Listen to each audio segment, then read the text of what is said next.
Today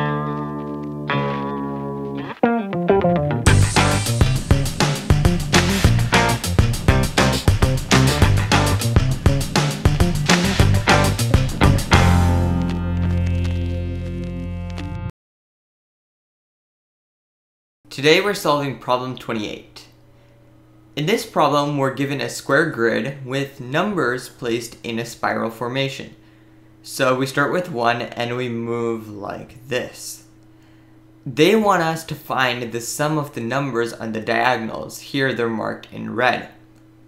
And they want us to find the sum of the numbers of the diagonals in a 1001 by 1001 spiral, formed in the same way as this 5 by 5 spiral. Now the first step in calculating the sum is being able to jump to the value at any of the numbers on the top right diagonal. So that would be 1, 9, 25. Now we're already seeing a hint here because these are all squares of consecutive odd numbers. And we can actually prove that any number on this diagonal is going to be the square of one of the consecutive odd numbers, because we can treat each of these numbers as the top right number in a smaller square grid. So in the case of 1, the grid would be 1 itself, and we know that this number in the top right spiral is going to be the last number in the spiral within that grid. And so we know that it must be the square of the side length of that square. So for example, in the case of 9, we have a 3 by 3 square, and 9 is the last element, so 3 times 3 is 9. And here, we have a 5 by 5, and 5 times 5 is 25. And we know that every time we add a new layer to the spiral, the width and height of the grid increases by 2 each. So we know now that it must be the square of one of the consecutive odd numbers. Once we've calculated one of the values in this diagonal, we need to be able to calculate the sum of all the numbers in each layer. And this is easy because it's just an arithmetic sequence with the gap between consecutive numbers being the width of the smaller square minus 1. And we know this as we're calculating each layer, because we already need to calculate this to find the value in the top right corner. So now let's go ahead and do the math to solve this. This is really more of a math problem than a programming problem, but we will use a few interesting things in Scala to make it a fancy calculator. So I have my scratch pad here, and to calculate the sum of all these numbers, I'm going to use the sigma function. So the sigma function, first we're going to set a starting value for n. I'm going to set that to 1, and I'm going to set the last value to be capital N. And capital N in this case is going to be, if we switch back, capital N in this case would be the width of the width of the spiral minus 1 divided by 2. Because when we're doing a sigma, we can't skip by 2 each time. We have to go by 1s. But to get the effect of skipping by 2s, we just divide the resulting number by 2. So now, for each value in this sigma, we know the width of that layer is going to be n multiplied by 2 plus 1. So for example here, when n is 1, it would be n plus 1, 2n plus 1, which would be 3, which represents the width and height of that smaller square. So we can go back here. So now that we know this, all we have to do is calculate the sum of the numbers in that arithmetic sequence. So the formula for an arithmetic sequence is the first value plus the last value divided by 2 multiplied by the number of values. So the first value is going to be 2n plus 1 squared. So this gives us the top right corner value. And we're going to subtract off 3, because that's how much we have to skip by to get to the first element, times 2n, because it would just be 2n plus 1 minus 1, because that's how much we move by each time. So that's the first value, and the last value is just the same thing here copied. 2n plus 1 squared. And this whole thing is going to be divided by 2, and we're going to have it multiplied by 4, which we can just move out here. Now we can take this 2 and move it out, so we'll get equals to 2 sigma n equals 1 to capital N of, and here we can combine these two squares into one thing, so we get 2n plus 1 squared, close that last bracket, and then we subtract 6n. Now we can extract out the factor of 2 in both of these, so we get 4, same sigma, of, and this time we knock out the factor of 2 in both of these, so we just get 2n plus 1 squared minus 3n. Now I'm going to expand this square, so I'm going to get 4, same sigma,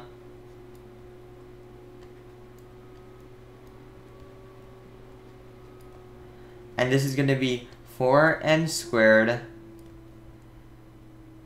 plus 4n plus 1 minus 3n, and this 3n will cancel out with the 4n to give us a 1n.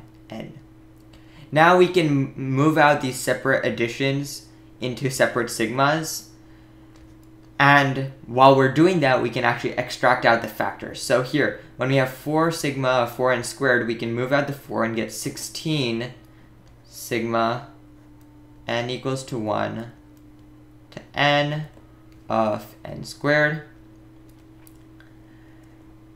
plus, and now we just have a 1n sigma here, so we don't have to move anything out here. We just have 4 sigma n equals to 1 to capital N of n. And then lastly, we have this 1 right here. So I'm going to have 4 sigma n equals to 1 to n of 1. So now we can go ahead and simplify each of these individual ones using sigma identities. So I'm going to move this over here. So this is equal to, now the summation of 1 to n of n squared can be just written as 16 times n times n plus 1 times 2 n, oh, whoops. Well, I just cleared that out. Let me try doing it from memory again. So let me quickly write that, what I just had. So we have, again, the 16 sigma of n equals to 1 to n, yes, because we had the 4 inside and now we're moving the 4 out of n squared.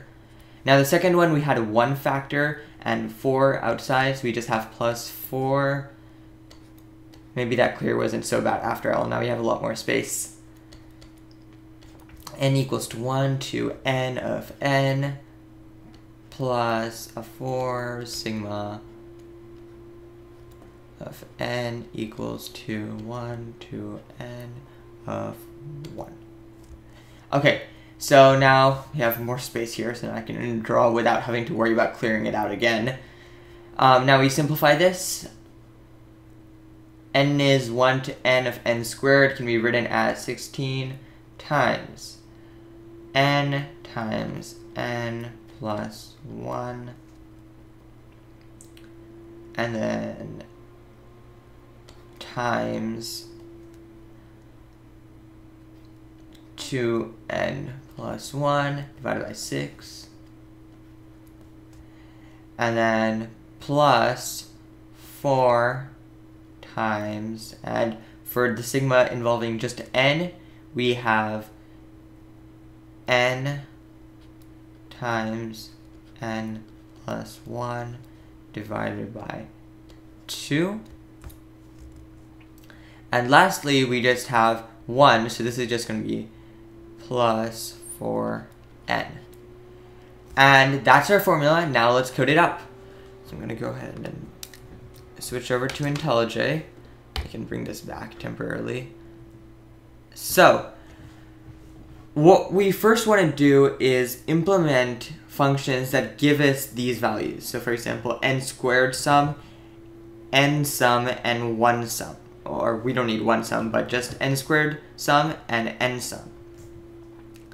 So I'm going to go ahead and make this disappear.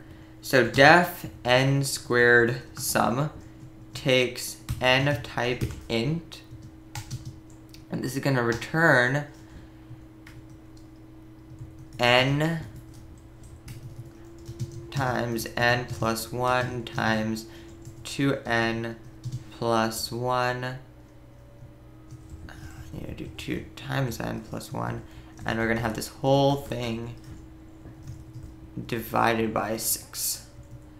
Now we can do a second one, n sum, n colon int, and this is going to be this thing, the second one, n times n plus 1 divided by 2. So this is going to be n times n plus 1 divided by 2. I don't need those extra spaces there. So that's my n sum. And now we can do def spiral sum takes capital N of type int. And this is going to be equal to 16 times n squared sum of n. And let me pop that up. Times 4 times n sum plus 4 times n sum of n. And then plus 4 times n. And remember that n isn't the width of the grid here, it's the width minus 1 divided by 2. So in the case of 1,000, we'll do 1,000 minus 1 divided by 2, which is 500. So now I can just print del n, spiral sum of 500. Now we can run this.